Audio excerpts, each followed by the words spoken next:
360. Like, what's the real reason why it just can't run the disc that I play in there so I can have that terabyte of space that you're giving us, or the 500, whatever you want to give people, should be for save space of the game only. So why is it that a side-by-side comparison of playtime instantly getting into the game doesn't match up to what we used to have? Why did you take that feature away and go backwards kind of with your technology? Now, I would understand if this was a situation with the old consoles, but being that we're supposedly moving forward with the technology, what's the deal? I really want to know, because I want to be able to put a game in, let it read, pop it in, let's go. Let's move, let's keep it going.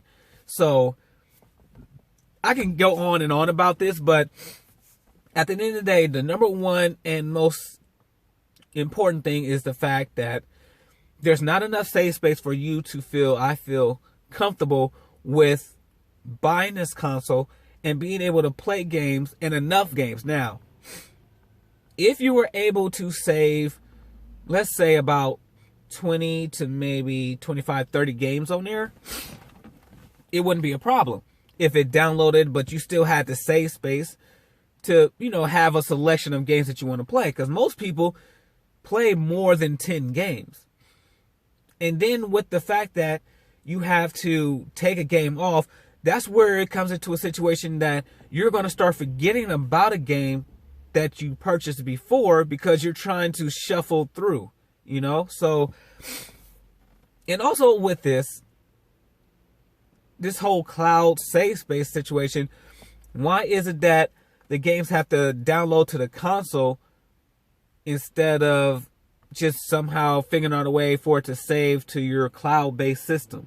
Like, if a person want to play a game, I would understand if on the console, the game that you want to play is saved there. But if you want to switch out, it would just go elsewhere, save to the cloud, and then re-download later somewhere else. That wouldn't be a problem if that was a feature. But unfortunately, you have to pay for that, which is another addition that you have to think about, paying for all these cloud-based services and things of that nature, and it gets too expensive. So at the end of the day, a $500 system became an $800 system that you still will have to buy even more memory cards for, and I wouldn't do it. Just to be honest, as much as I would like one of these consoles, or both of them, I wouldn't buy neither one of them until a year, 2, maybe 3 out, when I feel it's comfortable. And also they have a category of games for that console for me to feel comfortable playing.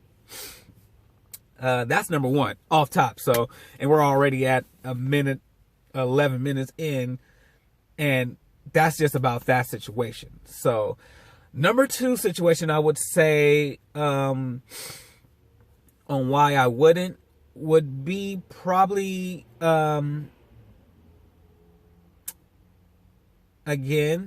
the download situation of either console that you buy. That would be number two. So, save space is egregious number one. Number two is the fact that regardless of what console you get, you still have to download the game to it. And then before you can play and all that stuff, it has to do that whole situation. That's another thing. Some people can live with that. Some people are like, that's annoying. But I feel that if you're going to give people a choice between a digital or the hardware-based one, there needs to be a clear choice there. I should be able to put a disc in and not have to worry about it downloading, taking up time for me playing the game. So for me, that's number two. Number three, what would be a reason on why I would wait is the games, which technically, let's switch that. Games should be number two, and the other thing should be number three. There are no games available right now, so you're going to have to wait regardless, either way it goes, for a list and category of games to be available to make it worth it of buying this game system, okay? Because, to be honest, it's nothing there yet. It's not like, again, back in the day with the 360 and the PS3 where you bought it and you had a Blu-ray player or HD DVD player. Like it was a form and function with the consoles at the time. So being that that's not there, I would say the games aren't even available yet, okay? To be honest. So that will be another reason why. Is there another reason why other than that? I'm gonna say those are my top reasons why I would say don't. And then also, again, let's throw another one in there. The price, it costs too much. You can wait. It's not something that right now and they're going to be like, oh, we're not making any more.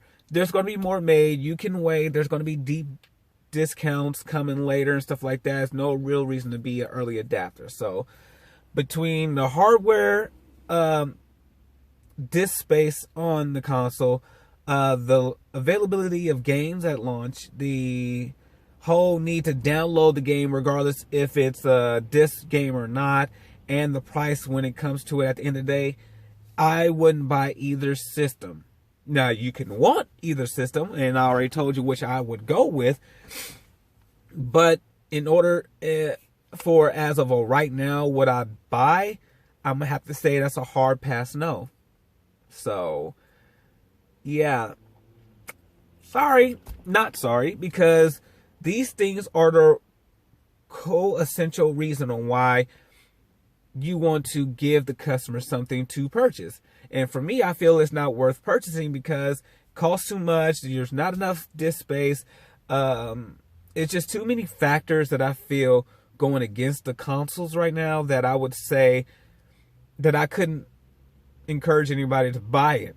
I mean, the technology and the leaps and bounds that we went to with the frame rates and how it looks and all that stuff is nice and dope. Especially, I got to give it up to Xbox for what they're doing with the backwards compatible situation. But other than that, yeah, I couldn't say. You should buy either console at this point. So, I'm going to cut this one short and go into part